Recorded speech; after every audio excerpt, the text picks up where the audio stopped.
Hi, all, and welcome back to the Pivot for Life podcast. I'm Jo, and this podcast is all about clarity, courage, and those moments in life when things change, sometimes through choice, and sometimes because life takes us somewhere we never expected.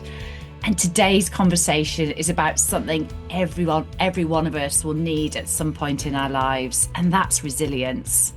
I'm joined by Basma Al Kakoun, a fitness, health, and lifestyle coach and motivational speaker who has spent more than a decade helping people make sustainable change to their health, habits, and overall well-being. But Basma doesn't talk about resilience simply from a professional experience. She's lived it. From moving countries and finding her way back to who she truly is, to navigating her son's life-changing diagnosis, Basma knows what it feels like when life turns upside down. So today we're exploring a really simple but important question. When life feels hard, overwhelming, or uncertain, what can we actually do to help ourselves?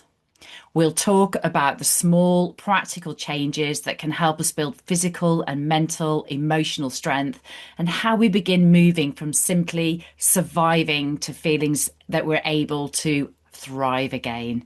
Because sometimes the pivot isn't just one huge life-changing decision. Sometimes it begins with one small choice to support ourselves differently. Basma, welcome to the Pivot for Life podcast.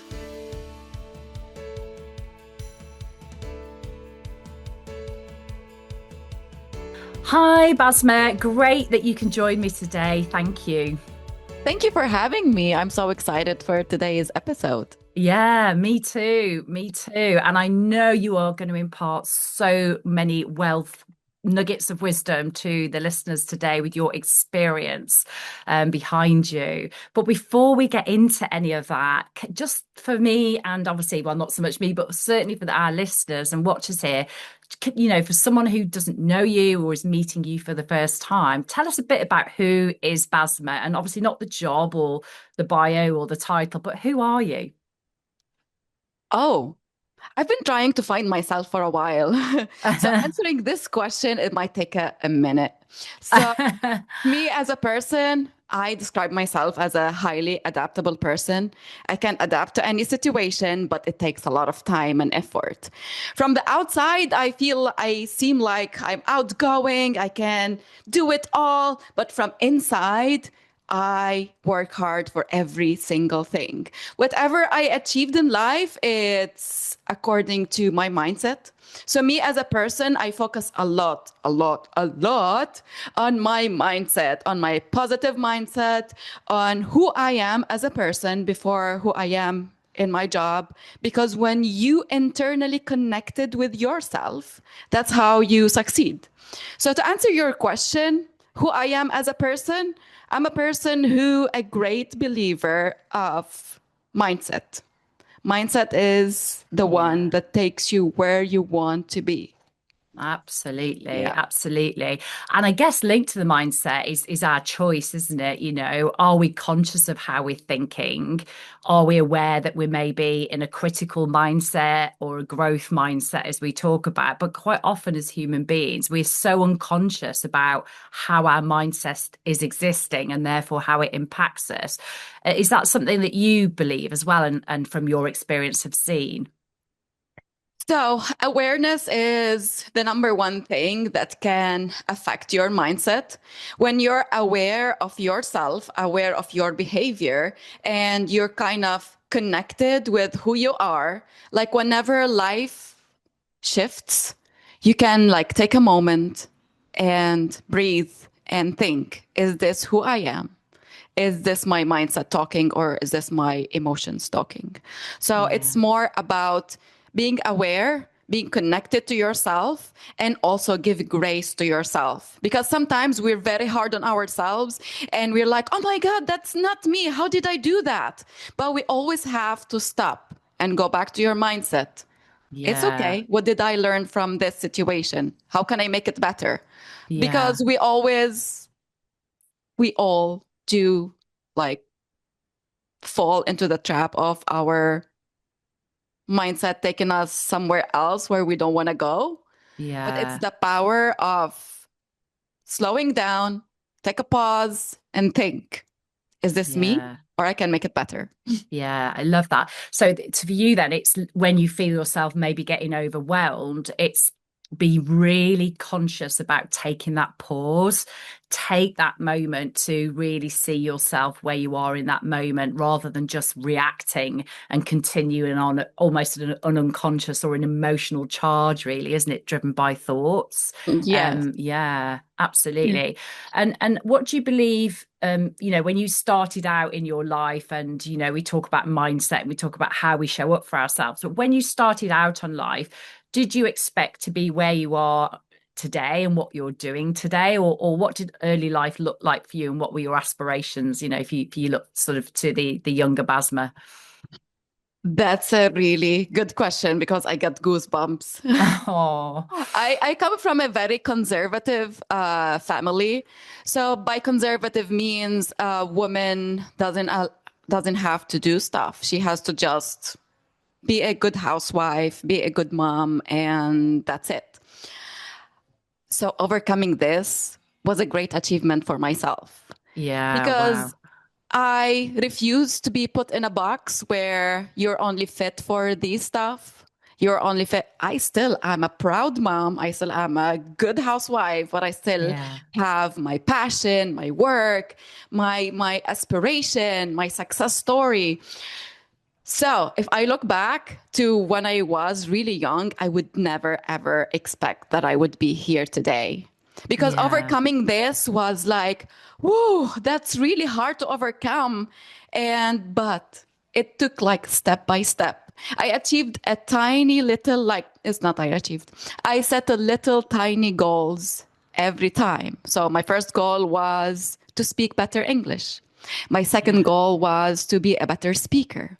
My third goal was to get championship in public speaking.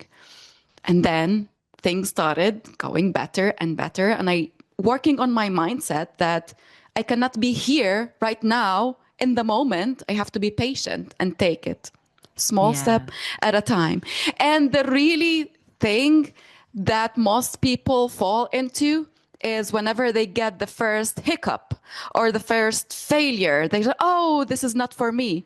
But here where the change happen is when you fail or when you things doesn't go as expected, this is where change happen. If you keep going, if you keep trying again and again and again, you're gonna get here. But if you're gonna yeah. get frustrated from the first experience and stay there, you're gonna stay where you are. Yeah, you're Yeah. so, so right. What I hear a lot of what you're talking about there, which I truly love, and actually it's so admirable. And it's the thing for us all that can be so hard. I'm hearing what comes to mind for me is brave. You were really brave. You were brought up in a culture where what you are doing now is not really acceptable and almost quite taboo. And so you almost raged against that machine because you didn't want to fit into what was expected of you. You wanted to shine for who you were. And that is so, so brave when you have been almost conditioned and brought up in a certain way and there's an expectation.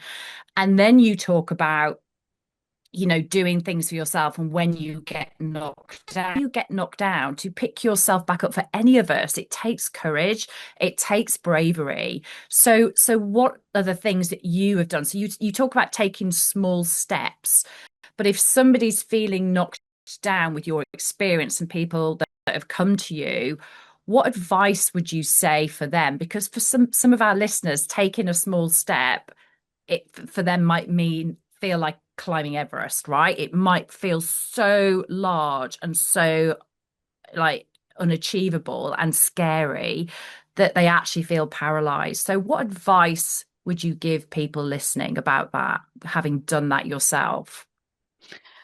One of my thing that I really learned to do over time is if I get frustrated, I let myself feel this frustration. I Yeah, don't have to force myself to get out of frustration. It's just, okay, I'm frustrated. I'm mad. Things didn't go as expected. It's okay to feel these feelings.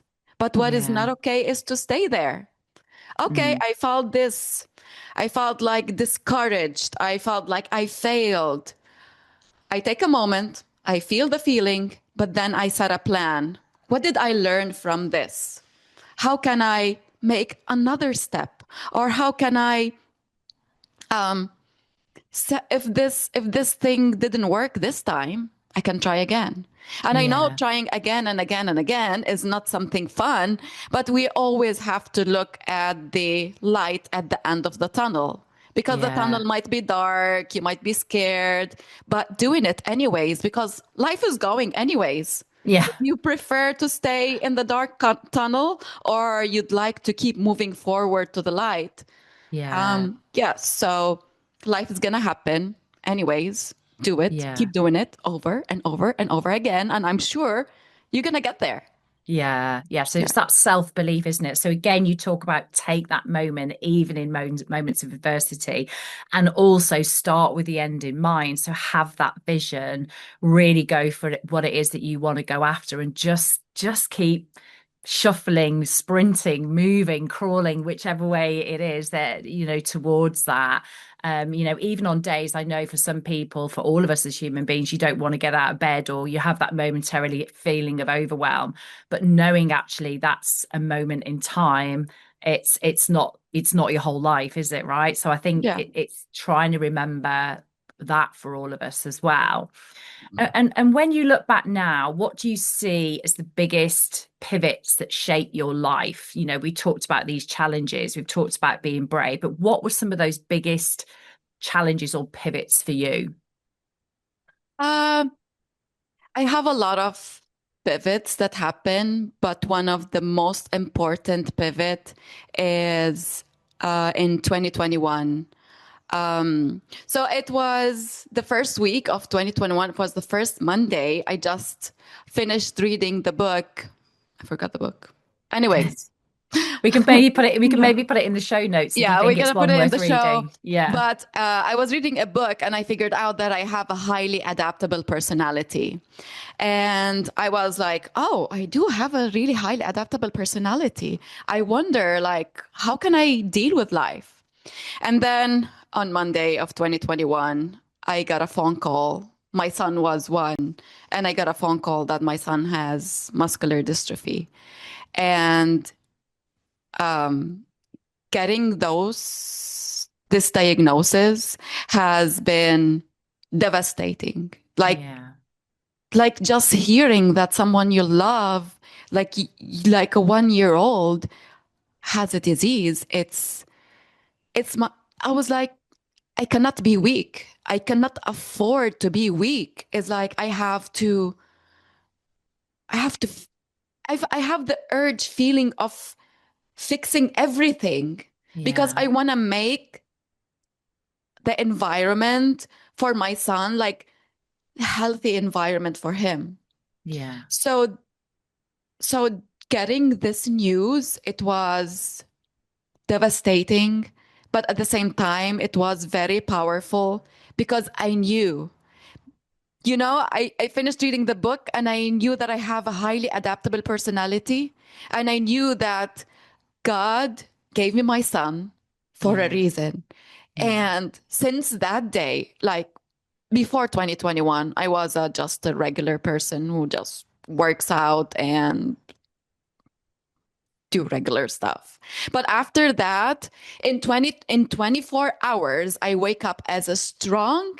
I don't know how did I get strength. I don't know how my mindset shifted. Like I was just a regular person, emotional person, and a regular woman. But then after getting this news, I woke up as fierce, as like I'm ready to fight. I'm ready to become a better person. I'm ready to create an environment that can.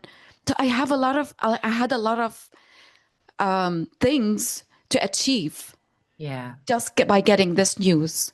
Is I have to Mm. be physically strong. I have to be mentally strong. And I have to be resilient from the inside because I cannot break and knowing that my son might suffer So this was the pivotal point. Yeah, and from that point, I decided to be, I cannot say though, I cannot now. Now it took me back to the emotions, to those days, and I feel like I'm reliving it over and over again. Yeah. Um, So in that moment, I guess you know you've got an adaptable personality, yeah. and almost for me though, for our listeners that don't know what muscular dystrophy is, do you want to just share a bit about what that means for your son and being diagnosed with such a condition? What does that mean on a day to day? That means that his muscles doesn't get enough recovery, or his muscles as he grow older, because he doesn't have enough. I'm trying to find the right words. So muscular dystrophy is, it's a degenerative disease where Yeah. the muscles get weaker over time. They don't get stronger So because the muscle, is it the muscle tissue starts to diminish then, is it? Or yes, because as he grow older and he gets bigger, his muscles cannot grow with him. okay. So it's and this is the thing that has been a pivotal point for me is I'm a fitness coach Yeah. and my son got a muscle disease. Yeah. And I'm a speaker and my son is autistic. So like getting this news is like I knew like for years I was looking for answers like why God chose me, Yeah. knowing that I'm a fitness coach and I have so much passion for fitness, knowing that I have so much passion for speaking, like God chose me because he want me to be his strength and his voice, because Yeah. I'm a person who God chose me because I have these qualities in me. And Yeah. since that day, I knew that I have to keep improving in these qualities because I have a reason to be here on earth. It's Yeah. for him to be strong, to have a voice, to protect him, not only physically, but also mentally, and not mentally, but socially. Yeah, no, Yeah. absolutely. So yeah, it's really, I don't know, really thought provoking, isn't it, to view it, the whole way you are looking at this and viewing this is as a gift, Mhm. that it isn't a negative, that actually what, your son can't do physically or communicate, that you're able to step in and provide him with those things. And, I know that you are, an amazing fitness coach. I absolutely know that. And you are so strong. And I know that we've talked about in the past about in the younger days when as young women we're growing up and trying to find our identity and maybe not nourishing our bodies with the food and the energy it needs to be the strongest and the fittest that it can be. But actually that's you're a massive advocate now for making sure as well, aren't you, that we, from a nutritional perspective, in order to be the strongest and the fittest that you can be and have that real cognitive power, which I totally get, it's about actually how are you fueling your body as well. So Yeah. that's as I understand is also really important for you, and also a shift that you took as a choice as well, wasn't it? Yes. So nutrition is really important, what you're feeding your body, but also what you're feeding your mind. What Yeah. are the kind of people you're surrounding yourself with? What are the quality of books you're reading? What is the content that you're consuming? This plays a great role. Food in terms of health, and food, what are the foods for your thoughts as well. So two things that are important: nutrition, which is food, and foods for the thoughts too.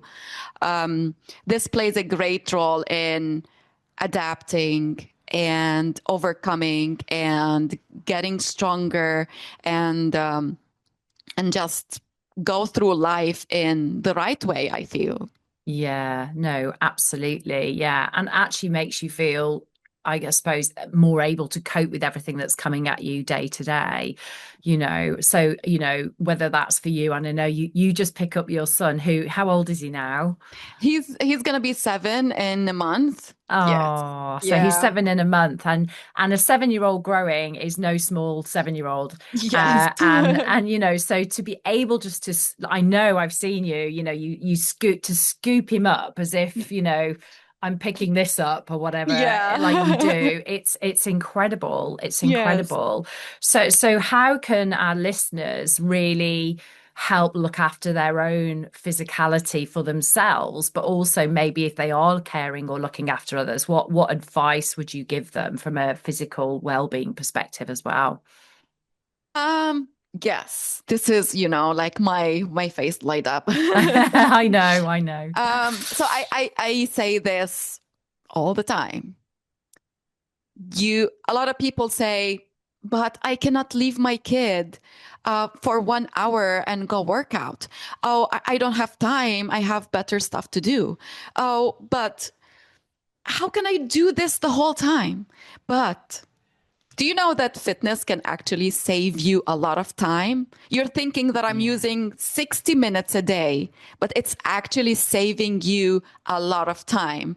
1 hour a day can save you an emotional breakdown, can save you a lot of, can save you from getting injured and getting in pain, can Yeah. save you hours and hours of looking at the mirror, changing outfits. This doesn't fit me. This fit me. This doesn't fit me. This fit me. Like, how many of us as women struggle with this? We spend hours Yeah. trying to look good in an outfit.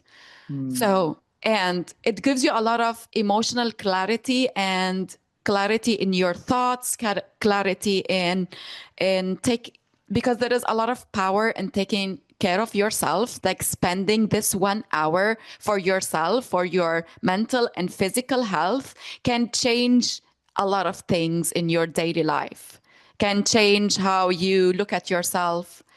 And even sometimes we go, like for me, I see a lot of my clients, they go to the gym because they want to get out of the the reality and just spend time with their friends or just spend time with music, some movement, and then I'm going to come back not only stronger but clearer, because how many of us are overwhelmed with a lot of stuff to do, and we snap on our kids sometimes. We snap on Yeah. our husbands. We snap on the people on the street. So a lot of people always ask me, how do you stay positive and motivated the whole time? I'm like, oh, that's a great question.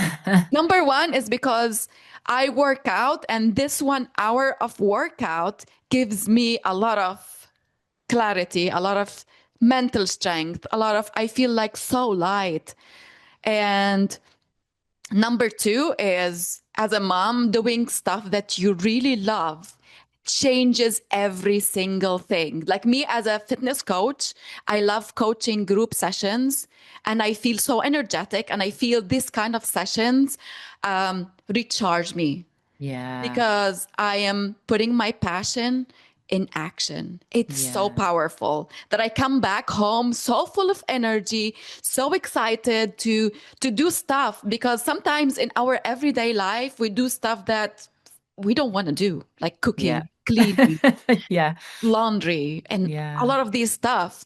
But when you feel the vibes, when you feel like your vibes are changing, and when you do one thing in your day that makes you feel excited, everything changes. Your behavior changes, your patience changes, and your vibes in your own house changes, because you feel connected with yourself, connected with your passion, and you feel like you're contributing in life. Yeah. And for Yeah. me, for my job, I'm contributing to every single person I meet, because I know the power of someone telling you, hey, you look good today. Hey, Yeah. you're strong. Hey, oh, I love those muscles coming up. So Yeah. these simple words can be like very simple, but can make a Yeah. big change. Do you know how many people are waiting for this positive feedback? Because I've Mhm. spent days and years waiting for this feedback. I was stuck. And just having one simple word, like, hey, I like your bangs. Like, yeah, I have Yeah. a good day the whole day. So I make sure every single one in my session coming to my class gonna feel the way that I want to feel. And that's Yeah. the power of doing something that you're passionate about.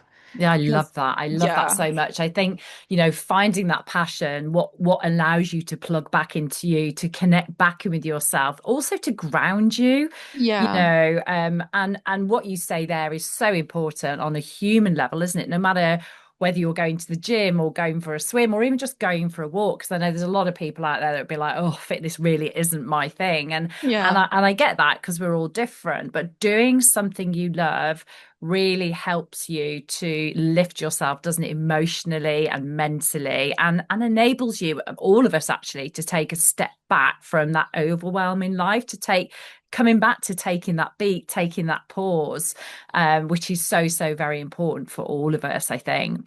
And then we talk about the practicalities, and for those people out there that really are not into going to the gym or fitness, what could they do? What advice would you give them, even if it's only 5 minutes a day, 10 minutes a day, to really help with that practical sense of movement for themselves? What would you say as somebody that coaches and helps people through this, that their fitness aspirations? Yeah. So actually, a lot of my clients ask me, Basma, how can I love fitness? And Yeah. my answer is, you will never love fitness because, like, who wants to go breathe heavy, lift heavy weights, sweat, and then come back with frizzy hair? Like, who wants to do this? Like, Yeah. yeah, if I get I can just chill at home, watch TV, do nothing. But here's why people cannot be consistent in working out. Number one is they set a vague goal. Like, I want to work out every single day for 1 hour. I want to go to the gym at 5 a.m. And then you can do this for 1 week, 2 week, maybe 1 month. But after that, Yeah. your body is not adapted to this.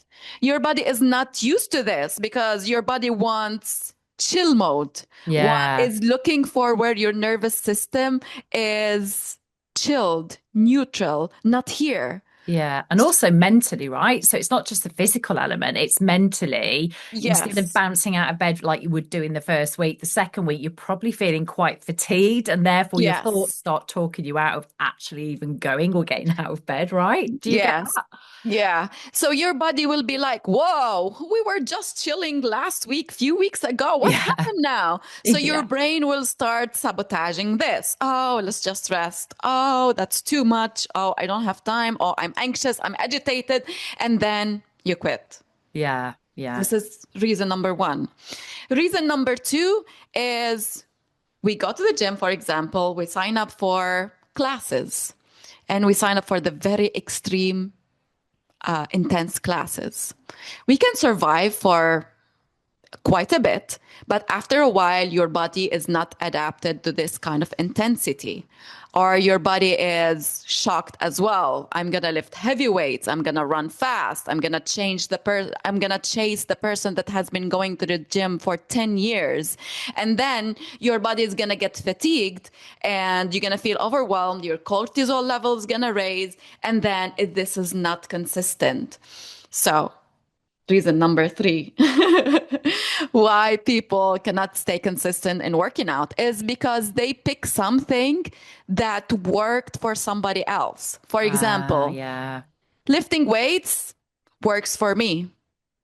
If I want to go running, it doesn't work for me. Yeah. It elevate my cortisol level. I feel like my body is on flight or fight and I feel so anxious, irritated, and running doesn't fit for me. But for Yeah. another person, running is a perfect thing for them. So the thing is, you have to pick the type of workout that fits you and your personality, who you are, your lifestyle, and everything. Because Mm. a lot of us will pick something that works for someone else, and this sometimes doesn't work for us. So choose the thing that matches your lifestyle, your personality, and your vibes. Maybe Yeah. some people like to work out in a groups, other feel like anxious working out in a groups. So just pick something that you really can relate to. Yeah, so it's Yeah. almost you do you. Find out what you enjoy. Almost, well, enjoy might be too stretching it too far for some listeners, but Yes. find out what you feel you would like to do, and I guess are capable of, and lean into that, isn't it? So you do you in the gym, and I Yeah. think also listening to you talk there, and I know there's a lot of talk at the moment about cortisol and belly fat, particularly in women reaching menopausal age. So for our listeners that are in that, stuck in that, they've worked out all, maybe they've worked out all their lives, or maybe they haven't, but suddenly the body shape changes no matter what they do. They've got this belly flat, or the menobelly, as I think it's quite often called, and I'm Hmm. sure you have come across that with the people that you work with. So what advice can you give to those listeners around what they could do to help that? Because that is so challenging, I know, for so many of us at that age. Yes. That's a great question. And I get asked this a lot. Have you got the solution? That's what we want to know. I got the mental solution. Yeah, okay, good. Let's Yes. have it. Okay.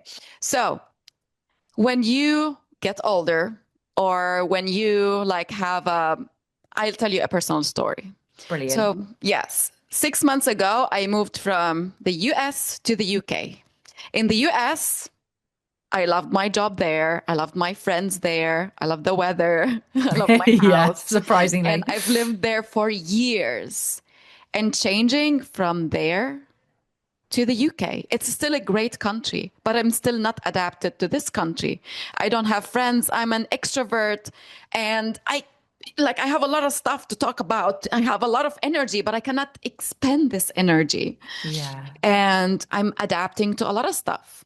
So I did gain weight. yeah, I did gain weight because my sleep is not regulated. I'm trying to figure out a lot of stuff. I don't feel that I belong to a certain gym. My workout schedule is all over the place. So I have to pause and think. I made a big change. yeah, And the weight fluctuation is normal. What I'm thinking here is, what is my mindset? What in a big change. It's a drastic, it's a continent it's change. huge. Yeah, Do and I culture. expect, Yeah, yes, and culture. And of course, because I love my job so much, so I lost my job. I lost part of who I am. And trying to adapt in a new place is a huge, it's a huge thing. yeah, And I cannot expect everything, or every single habit that I had back home to be the same as here. So I yeah, had to focus on, am I still strong? Well, hell yeah, I'm strong. yeah, Am I still fast? I don't measure my progress on how I look. I measure my progress with how strong I am, how fast is how is my endurance, and how I'm adapting in a new place. yeah, And the fourth thing is food. Food is really important as well, because food in the US is different from food here. So I have a lot of adaptation. So I have to give grace to myself. And yeah, instead of measuring how I look or the number on the scale, I have to measure my strength, my mental clarity, and how is my days going? How am I yeah, adapting in my days? Am I yeah, still healthy? Am I still energetic? Yes. So I measure with strength, with energy, with endurance. And that's how I measure progress, because sometimes progress is not visible. So we have to give grace to ourselves, because in fitness is really important to look good. But what is way more important is to feel good and to yeah. think good. Yeah. 100%, 100%. So, Yeah. with that story you said there, it's about, if people are, as we do, a lot of women put on, and men actually, as we age, we do, our bodies do change shape and our hormones change, and it can cause all sorts of different events that kind of go on at a physiological in our bodies. But Yeah. And I love the fact that you were saying about give yourself grace, mhm. give yourself grace. And then for those people that are doing that, but still facing into no matter what I do, no matter I've dieted so hard, I've gone to the gym, but I still have this menopausal belly. What can Mhm. they do? What could they do to help shift that? As somebody that is into fitness, into nutrition, what advice, practical advice would you give? So as I mentioned that we have to always look for the kind of sports that fit us. Yeah. As we grow in age, we have to think about as well picking the sports that works for us. Mm, Because, for example, if I am 18 years old, I can run every day for 5K. But if yeah. I'm 40 years old and I have a son and I have a life, running 5K every day is not feasible for me. So I pick something else. So it's always about setting the goals in a realistic goal for us Yeah. that fit us. So it's always because you have to go through phases, especially in fitness. Like some phase, you're going to love spinning, you're going to love running, and other phases, you're going to focus more on resistance training or on strength. So it's always adapting to your lifestyle because Yeah. we have to keep changing as we grow. Is We every do. phase is Yeah. another level. We Yeah. do, absolutely. And what about those people that are listening that are saying, "Well, I just don't want to do fitness, and I'm not happy with my body. I'm not happy with how I look, and maybe I'm not feeling great, but I just can't bring myself to move to what we're calling fitness here. Mhm. What practical little steps? I mean, tiny steps. I don't mean taking the hours workout, but what little steps can they do to start opening up that way of Yes. being for themselves? What would you advise? Yeah, that's a great question. So, in order for you, you don't have to go to the gym every day. You can do just small shifts in your daily life that's gonna little by little can add impact or value to your day. For example, take a little walk. And I'm not saying take a 1K walk. You can start by 5 minutes walk. And Yeah, then every week try to 7 minutes. 10 yeah, minutes, 12 minutes. And when you start adding this habit, your body is gonna love it because your body yeah, needs the movement, but they don't need the sudden movement. Hey, go 45 yeah. minutes for a walk or a run. Like your body is like, whoa, let me just chill. So take Yeah, it small step at a time. This is number one is maybe walk, take the stairs or do some gardening. What I do when I'm anxious and I cannot go to the gym, I just try to do something physical. I just change the couch, I put it here, take it there. I just do something. So yeah, this is number one. Number two, I think I read it in the book of course I forgot the name of the book. I that's will okay. We'll put mention it in the it. show Yeah. notes after. No, it's called Atomic Habits. Atomic Habits. It's called habit stacking. It's for example, when Oh, you habit wake up, stacking. Yeah, yeah, when you wake up every single day, you brush your teeth. It's a habit. You don't think about it. You immediately go brush your teeth. So it's a habit. So when I talk about in fitness, habit stacking is, for example, when I wake up, I'm just gonna do some dynamic stretches, just a little bit. Like it takes you 3 minutes, 3 minutes of dynamic stretches, and then every day or every week it's going to change. You're going to go for a walk before you take a shower, do some squats. So just do something that's going to add to your day. It doesn't have to be hours. It can be 3 minutes. Set the timer, 3 minutes, 1 minute.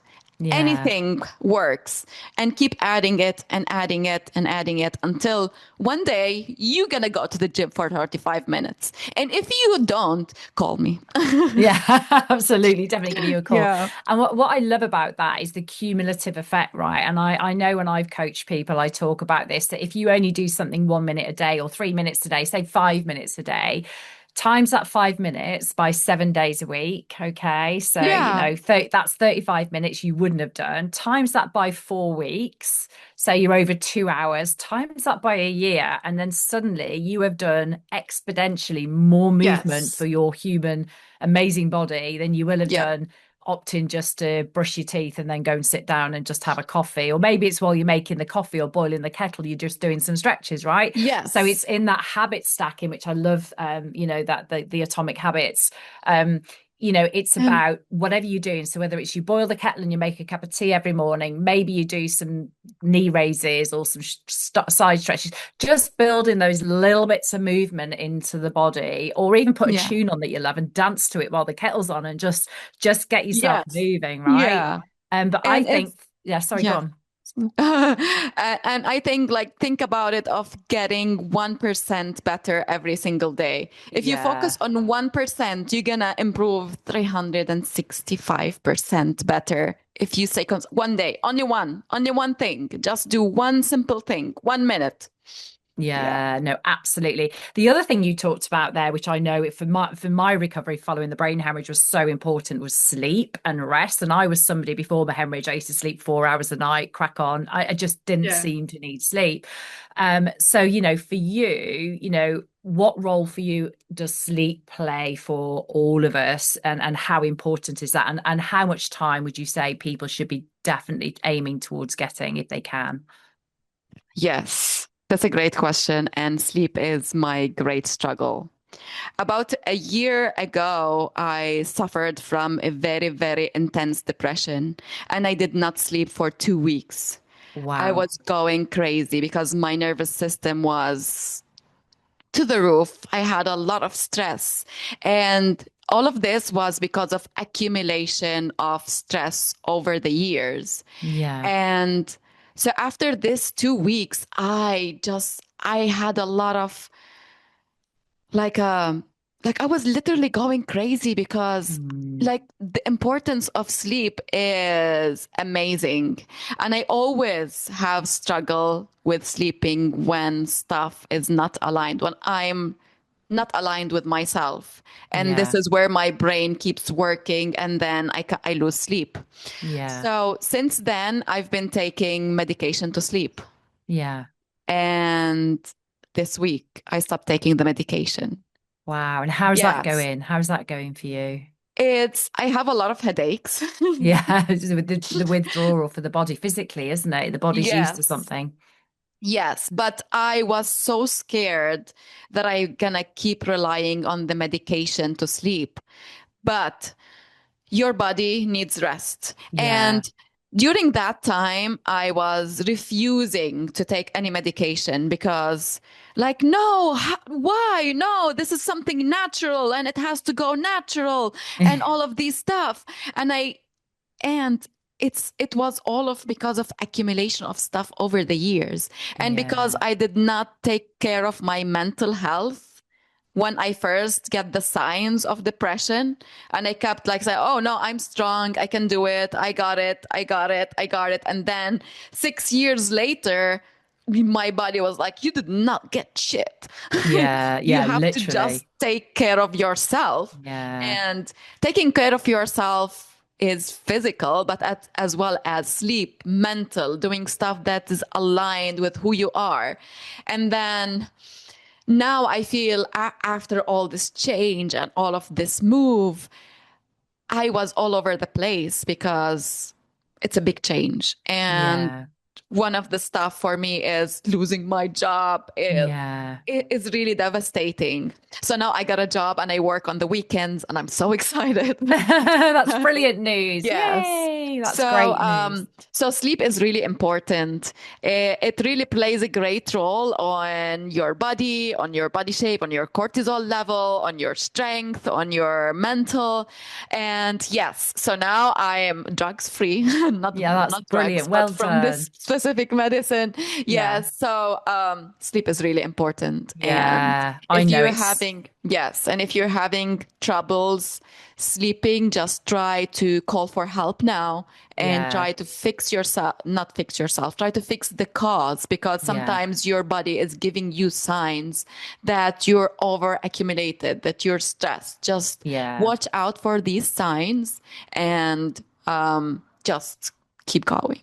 Yeah, you're right. And it's for our emotional health, it's really important to sleep, because I know if I'm tired, It makes Yes. me feel a lot more emotional and therefore Yeah. unstable. And, the times I've really struggled with sleep, what I've actually taken, which has profoundly worked for me, is a very natural Indian herb called ashwagandha.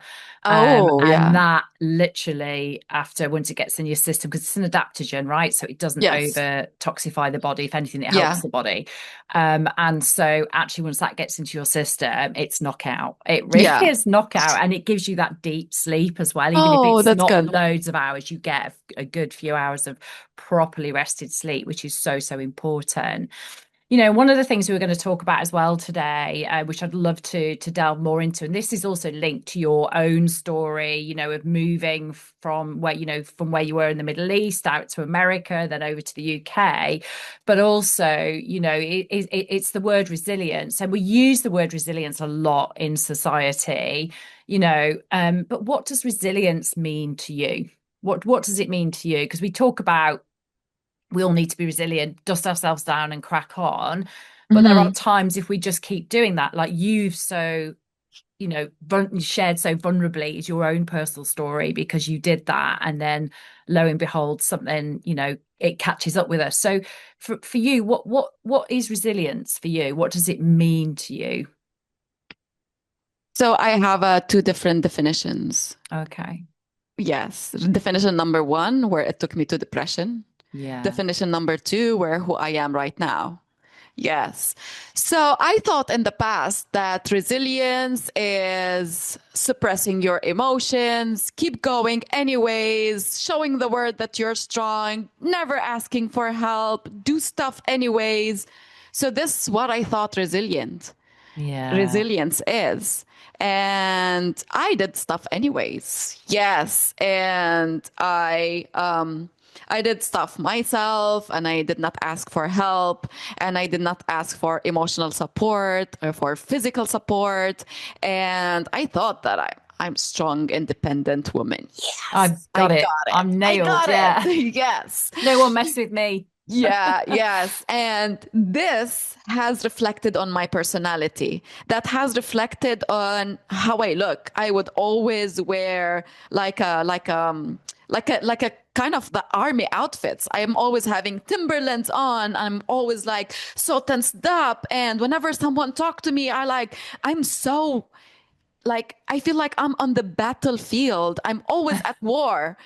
And Yeah. I thought Gosh. that resilience, and I was not showing my emotions or showing that I'm struggling, and everyone around thought that, oh, Basma, she's nailing it. And from the inside, I wasn't nailing anything. I was literally breaking down every single day. But I thought that this is resilient. Oh, that's how resilient people is. So that was my definition until I get to the deep down. 2 weeks of no sleep. And Yeah. suddenly I woke up and I learned what is resilience. Mm. Resilience is to take care of yourself, is not to pour and keep pouring and keep pouring and not look after yourself. Yeah. So a year ago, I learned about healing and I learned about how to connect with myself, learned about how to pause, take a Yeah. breath, Yeah. do meditation, do stuff that is aligned with who you are. I used Yeah. to work at multiple gyms, but I felt like I don't like the workouts. I don't like this place, but I'm staying anyways because I'm resilient. Yeah. I don't feel that I fit in this place, but I'm staying anyways because, hey, I don't quit. Um, I would like wake up every single day as if I'm on the battlefield. I have to tick, tick, tick, tick, tick, tick, do all of the stuff and then crash down at night. And I was not connected with who I am. I would just go lift heavy, heavy, heavy weights and get so tired. And until I broke down. Yeah. So Yeah. after this, I learned that resilience is taking the first step of going to therapy, of Yeah. understanding yourself, of spending time with yourself, of spending time with meditation, with healing, and asking for help when you need help, asking for a Yeah. hug when you need a hug, asking Yeah. for a shoulder to cry on when you need a shoulder to cry on. If you don't want to do this stuff, just don't do it. You don't Yeah. have to do every single thing that is required for you to do. Because in the past years, I would do every single thing. And even sometimes it doesn't make sense. Like if the house is messy, that's fine. It can stay messy for one day. But for me, I will always like, no, I have to do it all. I do it all. So Yeah. resilience is connecting with yourself Yeah. and connect with who you are. This is Yeah, resilience. Yeah. I absolutely agree with you. And I love what you said there about pouring. And there's something when I'm working with clients, I say, we can't pour from an empty cup. Yes. And if you keep pouring and pouring, then eventually there's going to be nothing left to pour, is there? Yeah. And so that resilience is about being mindful again. That's where we started the conversation, isn't it? Yes. Mindful of how you're feeling. It's that emotional intelligence. Are you driving yourself so hard and trying to show up in society in a way that you think you should be showing up rather than for who you are as the Yeah. human being? And I think for me as well, what comes with resilience, and I think you said this beautifully in what you shared, and I guess in my language, it's about boundaries. It's having those boundaries for yourself and boundaries for other people so that you don't just say yes to everybody and everything. Resilience is taking care of yourself.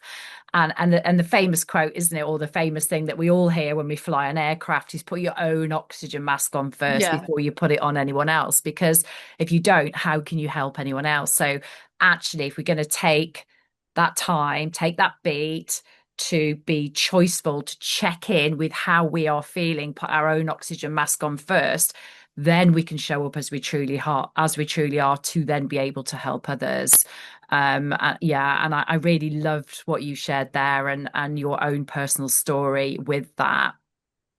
So I just think, what you shared has just been so amazing today. And if someone listening to this is really, you know, I don't know, I don't is finding it really hard to maybe get up, go and do something, to be motivated, maybe feeling is overwhelmed.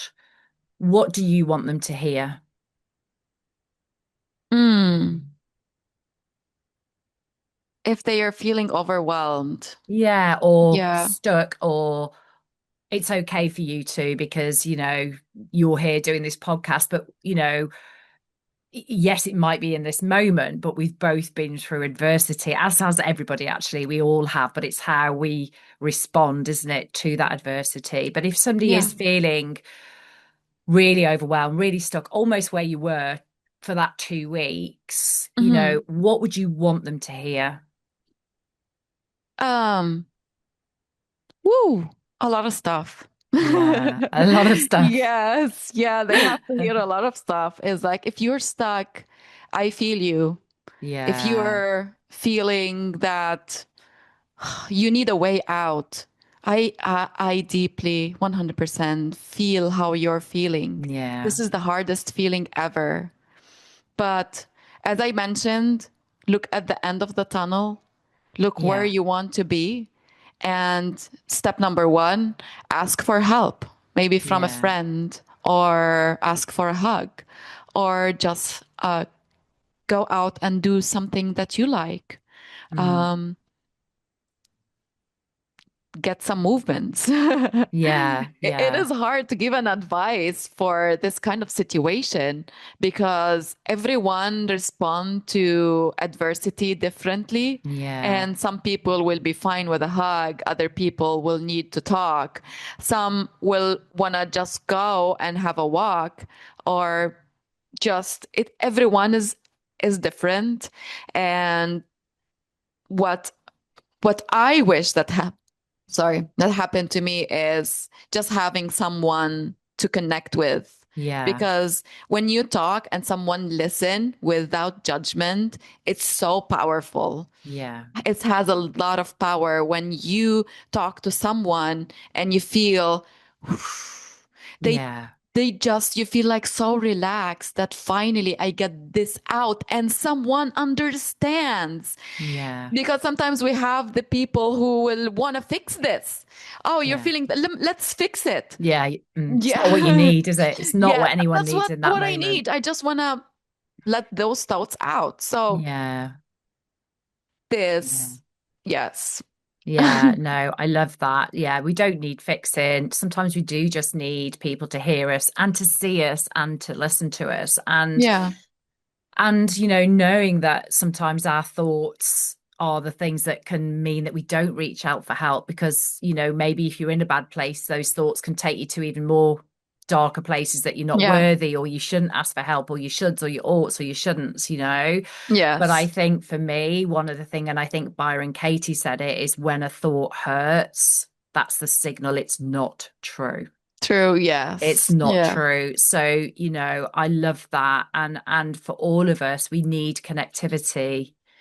So to reach out and just as a first step, I think is such sound and beautiful advice. And I know you truly hear them and I know you truly feel it. And I totally do too. So, if you were going to finish the sentence then for me, and I'm putting you on the spot here, is Okay. what is so resilience is Asking for help. asking for help. Love that. I love that. So simple. And yet we probably all don't do it enough, do we? Yes. We probably all do not do it enough. Yeah. Yeah. I love that. Thank you so much for your time today, Basma. It's been such a lovely, wonderful, insightful, and vulnerable conversation with you. I truly value your time. I love being around you anyway, as you know, and I'm sure our listeners will really enjoy this episode as well. And yeah, I know we've got so much more to talk about, but maybe that's another episode as well. Okay. Thank you so much. Thank you for Thank having you. me. Oh, Yeah. no, I loved having you. Take care. Thank Thanks so you. much. Bye. Bye.